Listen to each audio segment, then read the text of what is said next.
தனுசு ராசிக்கார அன்பர்கள் அனைவருக்கும் எனது அன்பு கலந்த வணக்கங்கள். நான் உங்கள் அஸ்ட்ரோ சின்னதுரை புளிமசை கூத்தூர் பெரம்பலூர் மாவட்டம். நிகழும் மங்களகரமான குரோதி வருடம் தமிழ் மாதங்களில் 9வது மாதம் தனுசு ராசிக்காரர்களுக்கு எப்படிப்பட்ட கிரக நிலைகள் இருக்கிறது, அதனால் என்ன பலன்கள் ஏற்படும் என்பதை பற்றி இந்த காணொலியிலே பார்ப்போம். இதுபோன்ற தொடர்ந்து தமிழ் மாத ராசி பலன்களை தெரிந்து கொள்ளவும், ஜோதிட தகவல்களை தெரிந்து கொள்ளவும் நமது சேனல் ஆஸ்ட்ரோ சின்னதுரையை சப்ஸ்கிரைப் செய்து கொள்ளுங்கள், லைக் பண்ணுங்க, நண்பர்களுக்கு ஷேர் பண்ணுங்க. அதாவது சூரியன் தனுசு ராசியில் செஞ்சிருக்கக்கூடிய காலம்தான் இந்த மார்கழி மாதம். அப்போ இந்த மார்கழி மாதம் அப்படிங்கிறது அதாவது தெய்வத்துடைய அருள் நிறைந்த மாதம். ஏன் அப்படின்னா இந்த தனுசு ராசியுடைய அதிபதி யாருன்னா குரு. குருவுக்கு இன்னொரு வீடும் இருக்கு மீனம். ஆனால் தனுசு ராசியில் மட்டும்தான் மூலத்திரிகோணம் அடைவார். மூலத்திரிகோணம் அப்படின்னா அந்த கிரகம் அந்த இடத்துல இல்லைன்னா கூட அவருடைய ஆதிக்கம் நிறைந்ததாக சொல்லப்படுகிறது தான் மூலத்திரிகோணம். அப்போ குரு தான் தெய்வம், தெய்வத்துடைய அருள் நிறைந்த மாதம், குருவுடைய அருள் நிறைந்த மாதம். காலச்சக்கரத்துக்கே இந்த தனுசு ராசி தான் குரு, பக்தி, தெய்வம் எல்லாம் சொல்லக்கூடிய இடம். அப்போ பக்தி செலுத்தக்கூடிய மாதம், பக்தியை இறைவன் மீது பக்தி செலுத்தி வேண்டியதை பெற்றுக்கொள்ளக்கூடிய மாதம் இந்த மார்கழி மாதம். ஏன் அப்படின்னா அதாவது தட்சணாயனம் முடிவடையக்கூடிய காலம், தேவர்களுடைய இரவு பொழுது முடிவடையக்கூடிய காலம். ஆடி மாதம் முதல் மார்கழி மாதம் வரை தட்சணாயனம், இது தேவர்களுடைய இரவு பொழுது காலம். ஆக விடிய காலை நம்ம டெய்லி எழுந்திருக்கும்ல, அதிகாலையில் பிரம்ம முகூர்த்த காலம் போல இந்த மாதம். ஆக இந்த மாதம் முழுவதுமே அதிகாலையில் எழுந்து அவரவர் இஷ்ட தெய்வங்களை வழிபட்டு வேண்டிய வரங்களை பெறக்கூடிய மாதம் இந்த மார்கழி மாதம்.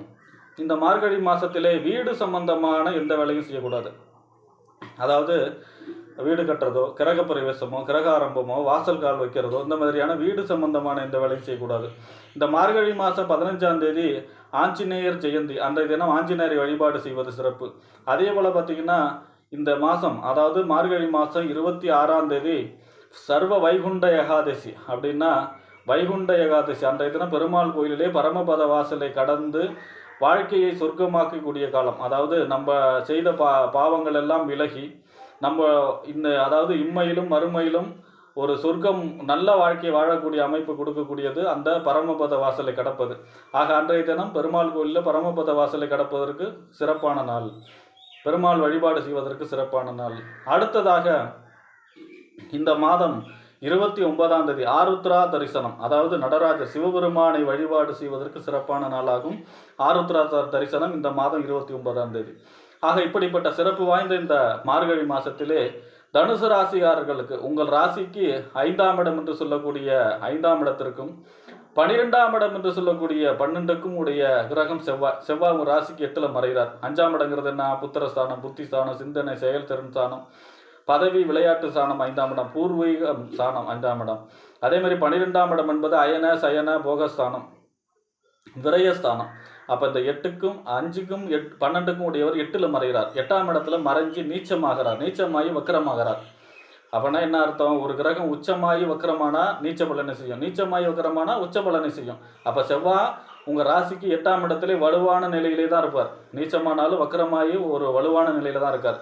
அப்போ 5ஆம் இடத்து அதிபதி 8ல் மறைகிறார்னா நம்மளுடைய பூர்வீகம் சம்பந்தமான ஏதாவது பிரச்சனை வருவதற்கு வாய்ப்பு இருக்கிறது, கவனமாக இருக்க வேண்டும். புத்திரர்களிடம் விட்டு கொடுத்து செல்ல வேண்டும்.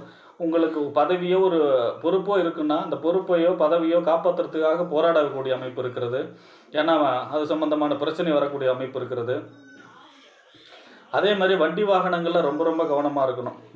8ஆம் இடம் செவ்வாய் சம்பந்தப்படுதுன்னா வாகனத்தில் பயணங்களிலே கவனம் தேவை. அதே போல் 12ஆம் இடத்து அதிபதி 8ல் இருக்கிறது யோகம். கெட்டவன் கெட்டிடில் கிட்டிடும் ராஜயோகம். ஒரு மறைவு ஸ்தானாதிபதி மற்றொரு மறைவு ஸ்தானத்தில் மறைகிறார். அப்போ செலவு கட்டுக்குள்ளே இருக்கும். ஓரளவுக்கு நன்மையான பலன்களே செய்யும், நன்மை தீமை கலந்த பலன்களே செவ்வாய் செய்யும். ஆனாலும் இந்த முருகப்பெருமானை வழிபாடு செய்யும்போது அது முழுமையான நன்மையை செய்யும் உங்களுக்கு தனுசு ராசிக்காரர்களுக்கு இந்த மாதம். அடுத்ததாக உங்கள் ராசிக்கு 7க்கும் 11க்கும் உடையவர். 7ஆம் இடம் என்பது என்ன? கணவன் அல்லது மனைவி ஸ்தானம், நண்பர்கள் ஸ்தானம், கூட்டு தொழில் ஸ்தானம். அதே மாதிரி நம்ம அபிலாஷைகள் பூர்த்தி ஆகக்கூடிய இடம் எது அப்படின்னா 11ஆம் இடம். அப்போ 11ஆம் இடம் மூத்த சகோதர ஸ்தானம். 11ஆம் இடம் என்பது அது நெருங்கிய நட்பு வட்டாரங்களை சொல்லக்கூடிய இடம். 11ஆம் இடம் என்பது சித்தப்பா ஸ்தானம். 11ஆம் இடம் என்பது நம்ம சோசியல் மீடியாவெலாம் சொல்கிறோம் இல்லையா, அந்த மாதிரி 11ஆம் இடம் சோசியல் மீடியாலாம் இதில் வரும்னா 11ஆம் இடம். ஆக இந்த 6க்கும் 11க்கும் உடையவர். 6ஆம் இடம் நோய் எதிரி ஒம்பு வழக்கு கடனாக இருந்தாலும் உத்தியோகமும் 6ஆம் இடம் தான். அப்போ அந்த 6க்கும் 11க்கும் உடையவர் யார் அப்படின்னா சுக்கிரன் உங்கள் ராசிக்கு 2ஆம் இடத்துல செஞ்சிருக்கிறார். 2ஆம் இடம் என்பது என்ன? வாக்கு, தனம், குடும்பஸ்தானம். வாக்கு, தனம், குடும்பஸ்தானம், வருமான ஸ்தானம். அதாவது கையிருப்பு பணத்துக்கு அதிபதி யாருன்னா சுக்கிரன், பெரும் பணத்துக்கு அதிபதி யாருன்னா குரு. அப்போ கையிருப்பு பணத்துக்கு அதிபதி சுக்கிரன் 2ஆம் இடத்துல வருமான ஸ்தானத்தில் இருக்காருன்னா பணம் பற்றாக்குறை நீங்கும், பணம் பொருளாதார வரவு பிரமாதமாக இருக்கும். உங்களுக்கு வேற வர வேண்டிய ரொம்ப நாளாக இந்த தரம் அந்த தரம்னு சொல்கிறவங்களாம் உடனடியாக பணம் வந்து சேரக்கூடிய அமைப்பு, அடுத்தவங்க பணமாவது உங்கள் கையில் பெறலக்கூடிய அமைப்பு, பணம் அதாவது குடும்பத்திலே பணத்தால் மகிழ்ச்சி நிலவக்கூடிய அமைப்பு. அதே போல் குடும்பத்தில் உள்ளவரிடம் வாக்குவாதம் செய்யக்கூடாது. ஏன்னா 6ஆம் இடத்து அதிபதி எதிரிக்கு அதிபதி அவர் தான், 2ஆம் இடத்துல இருக்கார் குடும்பஸ்தானத்துலன்னா கண்டிப்பாக குடும்பத்தினரிடம் விட்டு கொடுத்து செல்ல வேண்டும். 11ஆம் இடத்து அதிபதி 2ல் இருக்காருன்னா குடும்பத்தில் மகிழ்ச்சி நிலவும், அதாவது வருமானம் பிரமாதமாக இருக்கும், பொருளாதார உயர்வு இருக்கும், மூத்த சகோதரத்தால் அனுகூலங்கள் ஆதாயங்கள் இருக்கும், நெருங்கிய நட்பு வட்டாரங்கள் அனுகூலங்கள் ஆதாயங்கள் இருக்கக்கூடிய அமைப்பு. அதே மாதிரி 11ஆம் அதிபதி 2ல் இருக்காருன்னா கொடுத்த வாக்கை காப்பாற்றக்கூடிய அமைப்பு, ஏதாவது வாக்கு கொடுத்தீங்கன்னா அதெல்லாம் காப்பாற்றக்கூடிய அமைப்பெல்லாம் மிகச்சிறப்பாக இருக்கிறது.